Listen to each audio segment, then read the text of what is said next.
महाराज थे वो अपनी कुटिया में जो है रहते थे और अपने साधना करके अपना भजन करके अपने जीवन व्यतीत करते थे। एक दिन साधु महाराज अपनी कुटिया में बैठे हुए भजन कर रहे होते हैं तो क्या देखते हैं कि एक जो है चूहा कहीं से दौड़ता हुआ आ रहा है और उनकी गोद में आके बैठ जाता है।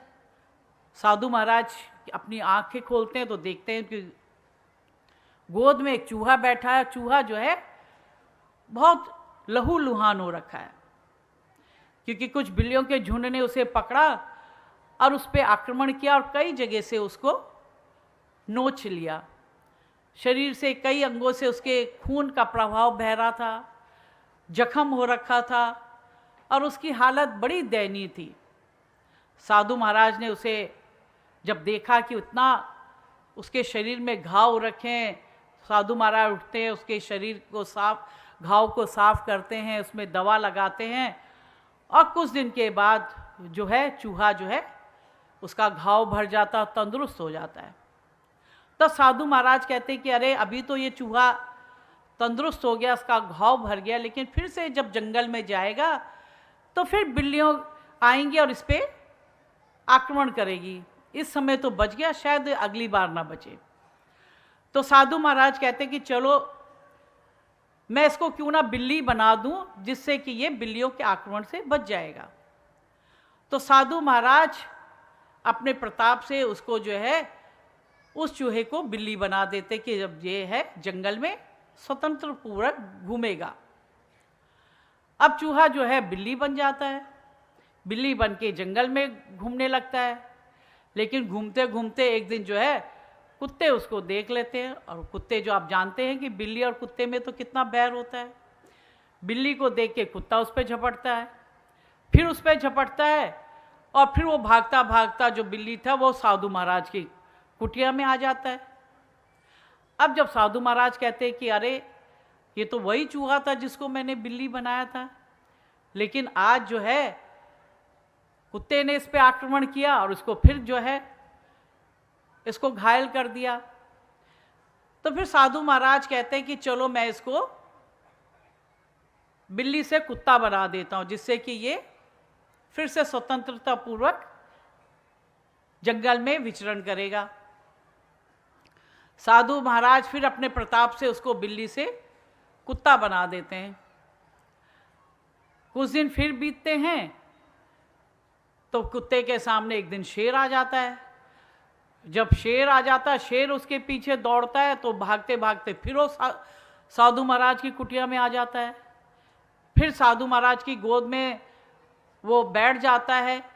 अब जब साधु महाराज देखते हैं कि अरे इसके पीछे तो जो है शेर पड़ा हुआ है और शेर इसको एक क्षण में इसको भक्षण कर लेगा, इसको खा लेगा, तो साधु महाराज कहते हैं क्यों ना मैं इसको शेर बना दूं जिससे कि शेर जो है जंगल का राजा है और फिर इसको किसी और जानवर का भय नहीं रहेगा, स्वतंत्र पूर्वक रहेगा।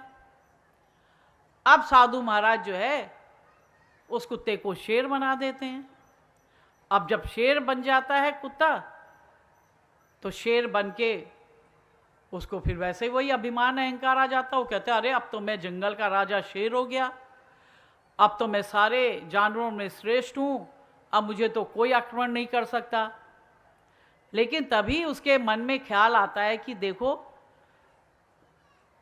इस जंगल में केवल एक साधु महाराज है, ये जो जानते हैं कि मैं पहले जो था सर्वप्रथम तो मैं पहले चूहा ही था। चूहे से मुझे साधु महाराज ने बिल्ली बनाया, बिल्ली के बाद मुझे कुत्ता बनाया, कुत्ता बनाने के बाद मुझे शेर बनाया।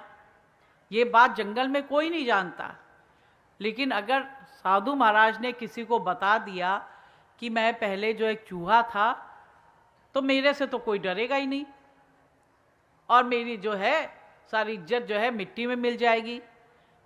तो मैं क्यों ना ऐसा करूं कि साधु महाराज का ही मैं भक्षण कर लेता हूं, साधु महाराज को ही खा लेता हूं, जिसके बाद जब साधु महाराज ही नहीं रहेगा तो फिर ये बताएगा किसको कि मैं जो पहले चूहा था, और जो है ये बात किसी को पता नहीं चलेगी। तो जैसे ही उसके मन में विचार आता है कि मैं क्यों नहीं साधु महाराज को खा लूं, तो साधु महाराज तो जानते थे उसकी मन की बात को, समझ गए कि इसके मन में दुर्भाव आ गया है और ये जो है मेरा ही भक्षण करना चाहता है। तब साधु महाराज ने अपने कमंडल से पानी लिया और कहते कि जा फिर से तू चूहा बन जा, और फिर जो शेर था जो फिर से जो है चूहा बन जाता है। तो ये तो एक कहानी है, एक दृष्टांत है जो हम सब संसारी जीव को समझाने के लिए ये बताई गई है कि किस प्रकार से जो है, जो हम पे कृपा करता है, जो हमारा भला करता है, और जब हमारा भला हो जाता है, हमारे ऊपर कृपा हो जाती है, तब व्यक्ति के अंदर अभिमान अहंकार आ जाता है और वो सोचता है कि अब मुझे तो इसकी ज़रूरत ही नहीं। जैसे कि कई लोग हमने देखे समाज में, जब तक ज्ञान नहीं था तब तो खूब सेवा करते हैं, खूब दरबार में भी आते हैं, और जैसे ज्ञान की प्राप्ति होगी तो सोचते हैं कि अरे भाई अब तो हम ज्ञानी हो गए, अब हमें किसी की क्या ज़रूरत, हम क्यों दरबार जाएं, हम क्यों सत्संग करें, हम क्यों सेवा करें। क्यों? क्योंकि उनके अंदर अभिमान अहंकार आ गया। और जब अभिमान अहंकार आ गया तो व्यक्ति अपने पद से कब गिर जाए उसे स्वयं पता नहीं चलता, और उसके कारण क्या होता है कि आदमी जो है अपने पद से गिर जाता है। तो यही गुरु महाराज जी हम जीवों पे जब कृपा करते हैं, हम एक जो है एक साधारण जीव को ज्ञान दे के अपने समान समदर्शी बना देते हैं, ज्ञानी बना देते हैं। लेकिन व्यक्ति जब इस चीज़ को प्राप्त करता है तो आदमी इसको भूल जाता है कि गुरु महाराज ने कितनी बड़ी हमारे ऊपर कृपा करी, हमें को एक जो है एक साधारण जीव को कैसे हमको ज्ञानी बना दिया, समदर्शी बना दिया, इस बात को भूल जाता है और अपने अभिमान अहंकार में जो है गलत रास्ते को अख्तियार कर लेता है, गलत रास्ते पे चलने लगता है।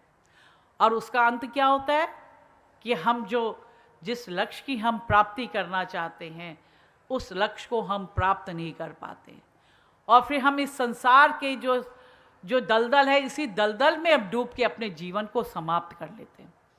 जिस प्रकार से वो चूहा जो किस प्रकार से बिल्ली बन के, कुत्ता बन के एक शेर को प्राप्त कर गया था, शेर की योनि को प्राप्त कर गया था, लेकिन जब शेर की योनि को प्राप्त किया तो अभिमान अहंकार आ गया, तो अंत में क्या हुआ, फिर से चूहा बन गया। वैसे ही जो है हमने ज्ञान तो प्राप्त कर लिया, हम ज्ञानी तो हो गए, लेकिन हमने कभी गुरु महाराज के सत्संग के लिए नहीं गए, उनके दर्शन के लिए नहीं गए, गुरु दरबार नहीं गए, सेवा नहीं करी, ज्ञानी संत महात्माओं की शरण में नहीं गए, तो क्या होता है, आदमी फिर इस चकाचौंध में रह जाता है।